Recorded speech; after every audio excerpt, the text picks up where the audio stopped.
All right. Hey, y'all. You can't see her.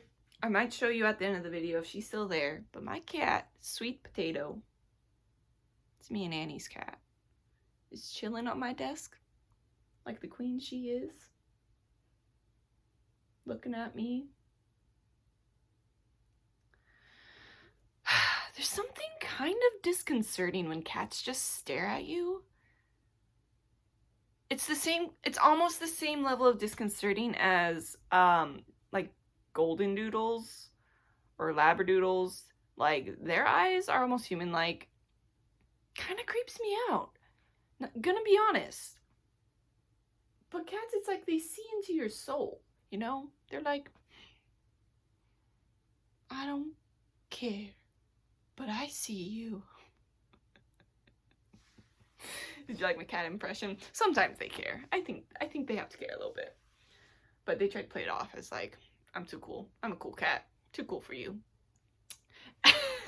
Anyways, all that to say, spoken word time. All right. I'm gonna do one from an album I will probably never release. I'm pretty sure I've already done one from this album, but I don't know for sure. Oh, no, she's on the ground. That's her tail. Okay, that'll count. Yeah, she's walking away. But you can see her tail. There she goes. Not in my room. Not having it. Anyways, an album I'll probably never release. I just wasn't feeling it. And frankly, Gradient is going to be so much better than Phoenix Roots. But Phoenix Roots actually have I don't know. We'll see. We'll see what happens. But this is a poem called Aerie. I think it means like a, I don't remember what Aerie means now. Like a lookout area? I could be completely wrong. I don't actually know. Anyways, yeah. All right. Let's do this. I've heard it said that pain is God's megaphone to rouse a deaf world. But I can't help but question, why doesn't he just speak a little louder then, instead of letting the pain kill us off one by one, inside and out, depression and isolation, suicide and school shootings, self-harm and unwarranted abuse, injustice and world disaster? Why doesn't he just shout a little louder instead of letting the pain tear us apart inside? What about the parents of dead children and the kids who eat lunch alone or don't even have any food on the table by the time they get home? What about the unborn children that die before they get a chance to breathe? And the abuse victims so scarred and scared they won't speak? What about the cancer that rips families apart and the drunk driver that lost far more than a car? Why do fires have to burn in order to purify? And in the end of all things, I wonder, what does healing even feel like? God, are we really so hard-hardened that we won't listen if you were to keep us safe? But God, I know my heart's too often too cold, that I feel closest to you in my pain. And I wish we'd all hear you clearer. But we stand in our own way and stop our own ears when things are going great. And it's only when the pain hits that our hearts melt and we realize we're not as self-sufficient as we thought.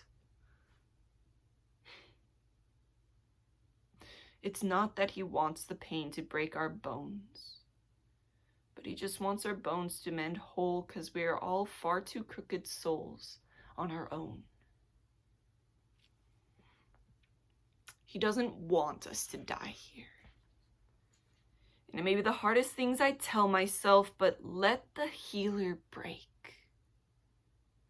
Let the seed fall. Let it be covered and suffocate beneath the layers of dirt, because it's there in the darkness. The fight for light is birthed. It's there in the shadows. We realize something isn't right. And it's there in our sin when we are told of something better, we long for it. And when we were told that there is food, we realized we were hungry.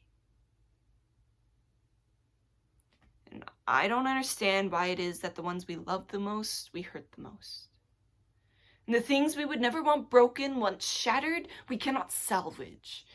I don't understand why stars have to burn in order to shine, and in the end of all things, I just want to know what healing feels like. How long do you have to bleed before you realize you're whole? How long do we have to bleed before we realize we're broken? I don't know.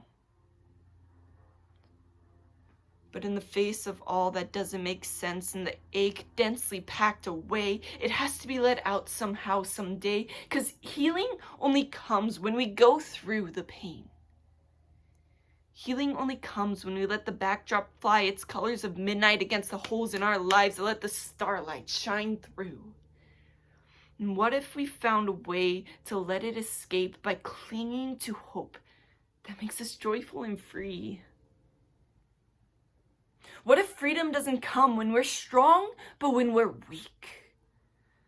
Because I saw my friends dance that night, even though I know there was so much more going on inside, all the questions that linger and the heartache that thrives in the shadows of our mind for the places we can't know yet.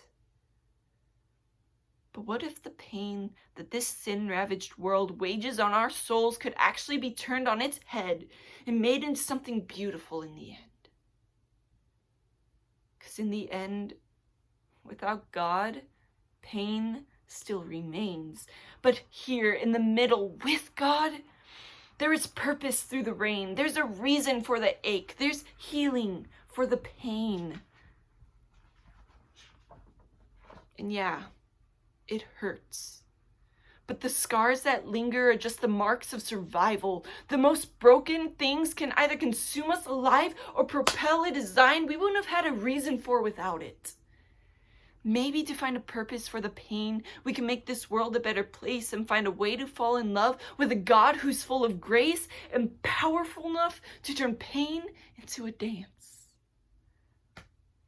Because time and time again, he's danced with me through the hurt. So let the fire burn.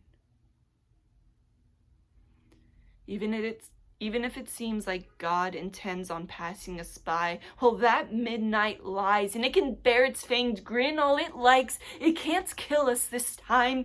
And maybe as time passes us by, in the end, the ones we love the most would heal the most.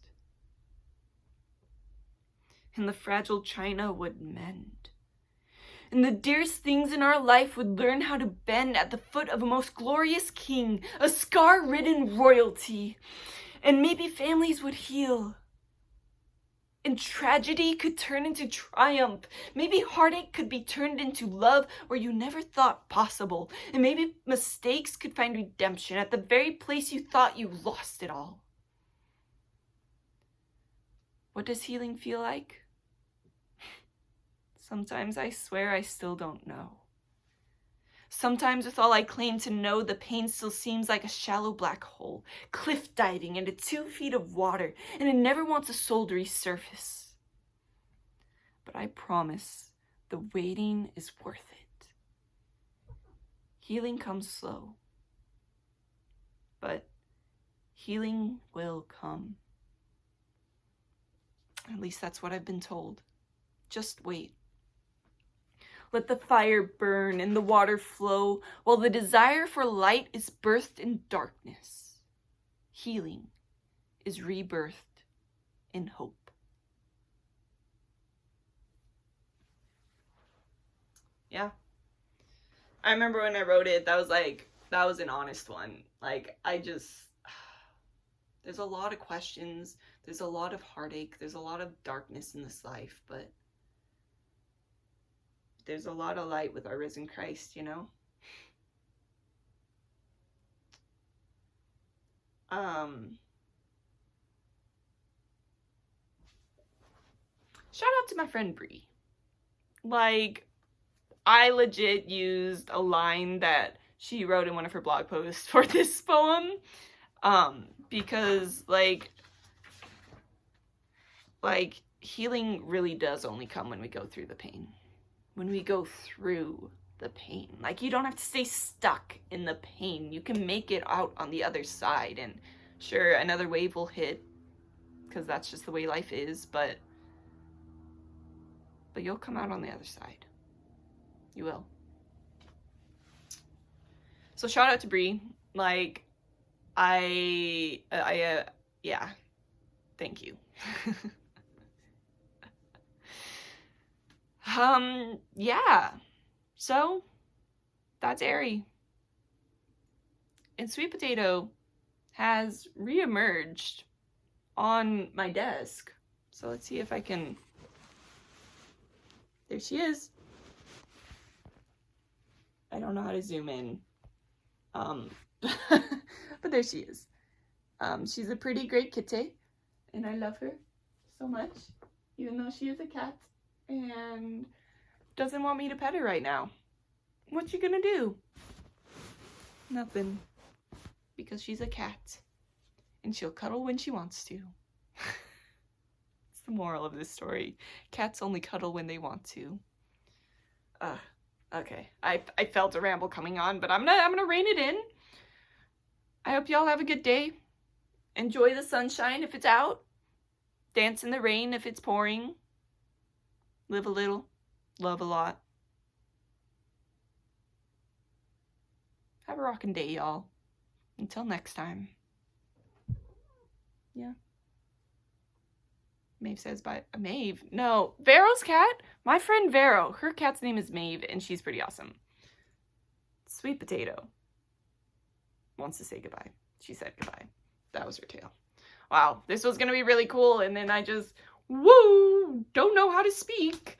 It's fine. It's fine. Okay, bye, guys. Bye, for real. Okay.